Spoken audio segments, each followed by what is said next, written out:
আমাদের অনেকেরই যখন বয়সটা একটি মাঝামাঝি থাকে তখন আমরা ভাবি যে যখন আমাদের কাজকর্ম শেষ হয়ে যাবে, বয়স একটু বাড়বে, তখন আমরা বিভিন্ন জায়গায় ঘুরে বেড়াবো। কিন্তু দেখা গেছে যে সেই বয়সে যখন আপনি পৌঁছন, অর্থাৎ আপনার রিটায়ারমেন্ট হয়ে যায়, তখন তার সম্ভব হচ্ছে না। কারণ তখন আপনি দেখা যাচ্ছে যে এই ঘর থেকে ওই রুম, ঘর থেকে বাথরুম, সিঁড়ি দিয়ে ওঠানামা করতে গেলে অনেক কষ্ট হচ্ছে। কারণ আপনার পা আপনাকে জবাব দিয়ে দিয়েছে। 2-4 পা হাঁটার পরই আপনার পায়ে সমস্যা হচ্ছে, ভীষণ ব্যথার জন্য আপনার বসে পড়তে হচ্ছে, পা মনে হচ্ছে একদম ক্লান্ত হয়ে গেছে। হাড়ের জয়েন্ট থেকে কটকট আওয়াজ হতে পারে, হাড়ের জয়েন্টে ব্যথা যন্ত্রণাও দেখা দিচ্ছে। এবং বয়স বাড়ার সঙ্গে সঙ্গে এই সমস্যাগুলো এখনকার দিনে একদম কমন হয়ে গেছে। আজকের এই ভিডিওটি আপনাদের অত্যন্ত মনোযোগ সহকারে দেখার অনুরোধ রইল, কারণ আজকের এই ভিডিওতে আমি আপনাদের জানাবো যে বয়স শুধুমাত্র কিভাবে একটা সংখ্যার উপরে দাঁড়িয়ে থাকে, এবং আপনার রিটায়ারমেন্ট যখন হয়ে গেছে, বয়স 50-60 হয়ে এসেছে, তখনও কোনো ওষুধ বা সাপ্লিমেন্ট ছাড়াই আপনারা ভালোভাবে নর্মালি হেঁটে চলে বেড়াতে পারবেন। প্রথমে আমরা জানবো যে কেন এই সমস্যা হয়ে থাকে। বিশেষ করে আমাদের 40 বছর যখন বয়স হয়ে যায়, তারপর থেকে আমাদের শরীরে বেশ কিছু পরিবর্তন হতে শুরু করে। যেমন আমাদের শরীরে প্রোটিনের ধীরে ধীরে ঘাটতি ঘটতে থাকে এবং সার্কোপিনিয়া নামে একটি বিশেষ সমস্যা দেখা। দ্বিতীয়ত হচ্ছে বয়স বাড়ার সঙ্গে সঙ্গে আমাদের যে জয়েন্টগুলো রয়েছে তার মধ্যে সাইনোভিয়াল ফ্লুইড নামে এক ফ্লুইড রয়েছে, যেটা কি করে না আমাদের যে জয়েন্টগুলো রয়েছে সেটা যাতে মুভমেন্টটা হয়, সেটাতে ফ্রিকশন কম হয় বা মুভমেন্টটা ভালোভাবে হয়, তার জন্য এই সাইনোভিয়াল ফ্লুইডটা থাকে। কিন্তু বয়স বাড়ার সঙ্গে সঙ্গে এই ফ্লুইডের পরিমাণটা কমতে থাকে বা শুকিয়ে যেতে, যার ফলে কিন্তু জয়েন্টে সমস্যা তৈরি হয়। তৃতীয়ত হচ্ছে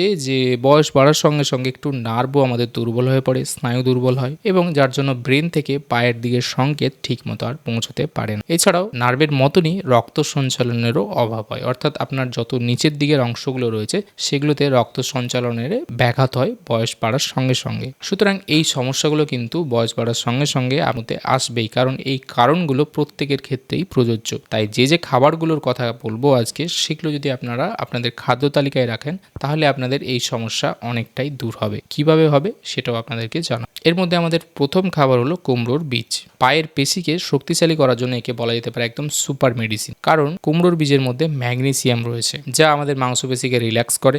এবং অনেকের মধ্যে রেস্টলেস লেগ সিনড্রোম, রাত্রেবেলা ঘুমের মধ্যে পা নাড়ানো, এটাকে নির্মূল করে। এবং এর মধ্যে জিঙ্ক রয়েছে, যা আপনার হাড়কে কিছুটা মজবুত করতেও সাহায্য করে। খাওয়ার নিয়ম কীরকম? প্রতিদিন 1 থেকে 1.5 চামচ হালকা ভেজে চিবিয়ে খান, অথবা পাউডার ফর্মে খেতে পারেন, অথবা আপনি ডাল বা স্যুপের সঙ্গে মিশিয়েও খেতে পারেন। দ্বিতীয় হলো তিসি বীজ, যাকে আমরা বলে থাকি ফ্ল্যাক্সিড। তিসি বীজের মধ্যে প্রচুর পরিমাণে ওমেগা 3 ফ্যাটি অ্যাসিড থাকে, যা আমাদের ওই যে জয়েন্টের গ্রিস বা লিকুইড, যেটাকে সাইনোভিয়াল ফ্লুইড বলছি, সেটাকে বাড়াতে সাহায্য করে, এবং আমাদের পায়ের যে নার্ভগুলো রয়েছে সেগুলোকে আরও অ্যাক্টিভ, সচল রাখতেও সাহায্য করে। তবে মনে রাখবেন, খাওয়ার নিয়মের ক্ষেত্রে তিসি বীজ কাঁচা খাবেন না, হালকা ড্রাই করে নিতে পারেন বা রোস্ট করে নিন, এবং সেটা গুঁড়ো করে খেলে সব থেকে ভালো। এবং কিভাবে খাবেন? প্রতিদিন 1 গ্লাস গরম জলের সঙ্গে মোটামুটি 1 চামচ মতো মিশিয়ে আপনি খাবেন। পরবর্তী আরেকটি বীজের কথা বলবো, সেটা হলো চিয়া বীজ বা চিয়া সিডস। এটাকে বলতে পারেন ক্যালসিয়ামের মধ্যে ভরপুর রয়েছে। বিশেষ করে দেখবেন যে যারা দুধ হজম করতে পারেন না এবং ক্যালসিয়ামের কিছুটা সাপ্লিমেন্ট চান, তাদের জন্য কিন্তু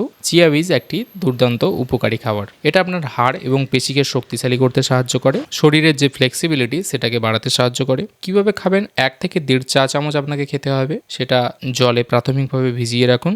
সকালে স্মুদি, দই বা স্যালাডের সঙ্গে মিশিয়ে আপনি খেতে পারেন। নেক্সট হলো তিল বীজ বা সিসেম সিড। কালো তিল বিশেষ করে এই ক্ষেত্রে সব থেকে বেশি উপকারী, আপনার পায়ের জোর বাড়াতে সাহায্য করে। এর মধ্যে রয়েছে ম্যাঙ্গানিজ এবং কপার, যা কার্টিলেজ পুনর্গঠনে সাহায্য করে এবং ব্যথা যন্ত্রণা কমাতে, ইনফ্লামেশন কমাতে সাহায্য করে। দেখবেন অনেক সময় আগেকার দিনে তিলের তেল ইউজ করা হতো ব্যথা যন্ত্রণা এগুলো কমানোর জন্য। প্রতিদিন 1 থেকে 1.5 চামচ আপনি হালকা ভেজে নিতে পারেন, তারপর সেটা চিবিয়ে খেতে পারেন, কোনো অসুবিধে নেই। নেক্সট আরেকটি খাবারের কথা বলবো, সেটা হলো মেথি দানা। বিশেষ করে যারা ডায়াবেটিসের রোগী, তাদের জন্য একদম মহাঔষধ। ডায়াবেটিক নিউরোপ্যাথি বা পায়ের মধ্যে রক্ত সঞ্চালনের সমস্যা কোনো কারণে হয়েছে, পায়ে যার জন্য জ্বালা পোড়া হচ্ছে, ব্যথা যন্ত্রণা হচ্ছে, এইগুলোকে নির্মূল করতে সাহায্য করে। রাতে 1 চামচ মেথি আপনি জলে ভিজিয়ে রাখবেন, সকালে সেই জল পান করুন এবং মেথিগুলোকে চিবিয়ে চিবিয়ে খেয়ে নিতে পারেন। এবারে আরও কিছু জিনিস রয়েছে বা খাবার রয়েছে যেগুলো প্রাকৃতিক উৎস হিসেবে ইউজ হতে পারে এবং আপনার হাড়, জয়েন্ট, পায়ের অংশকে আরও শক্তিশালী করবে। যেমন ডুমুর ফল, এতে ভরপুর মাত্রায় মিনারেল এবং ক্যালসিয়াম রয়েছে। রয়েছে,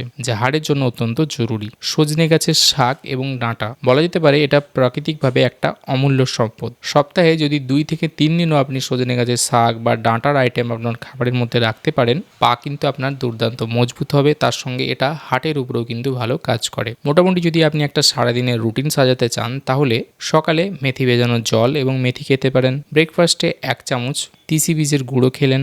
দুপুরে খাবারের পর 1.5 চামচ তিলের বীজ ভালো করে চিবিয়ে চিবিয়ে খান। বিকেলে 1.5 চামচ ভাজা কুমড়োর বীজ খেতে পারেন এবং রাত্রেবেলা চিয়া বীজ ভালো করে ভিজিয়ে রাখুন পরের দিনের জন্য। সুতরাং এই সমস্ত প্রাকৃতিক উৎসগুলোকে যদি আপনি ইউজ করেন, ব্যবহার করেন ঠিকভাবে, তাহলে দেখা যাচ্ছে যে এগুলো পাকে মজবুত শক্তিশালী করতে এবং আপনার হাঁটা চলাকে আরো ভালোভাবে যাতে করতে পারেন সেই ব্যাপারে আপনাকে হেল্প করে। এবং এগুলো অ্যাপ্লাই করলে দেখবেন তখন আপনার নিজেরই মনে হতে পারে যে বয়স একটা সংখ্যা মাত্র, আবার আগের মতো না হলেও তার থেকে কিছুটা ভালোভাবে আপনি হেঁটে চলে বেড়াতে পারছেন, ঘুরতে যেতে পারছেন, আপনার যারা বাড়িতে ছোট বাচ্চারা থাকে তাদের সঙ্গে খেলাধুলাও করতে পারছেন এবং আপনার মন মেজাজও যেতে ভালো থাকবে। সুতরাং আশা করি আজকের এই ভিডিওটি আপনাদের ভালো লেগে থাকবে এবং উপকারে আসবে। ভিডিওটি যদি ভালো লেগে থাকে তাহলে অবশ্যই লাইক করবেন, শেয়ার করবেন আপনাদের বন্ধুবান্ধবদের সঙ্গে এবং এই ব্যাপারে যদি কোনো মতামত থাকে তাহলে কমেন্টে জানাতে ভুলবেন না। এছাড়া এরকম হেলথ রিলেটেড যদি কোনো বিষয়ের উপরে আপনাদের ভিডিও প্রয়োজন হয় তাহলে সেটাও কমেন্টে জানাবেন। আজকে এই পর্যন্ত হলো বন্ধুরা, দেখা হবে পরে আবার এরকম একটি ভিডিওতে। ততদিন ভালো থাকবেন, সুস্থ থাকবেন, ধন্যবাদ।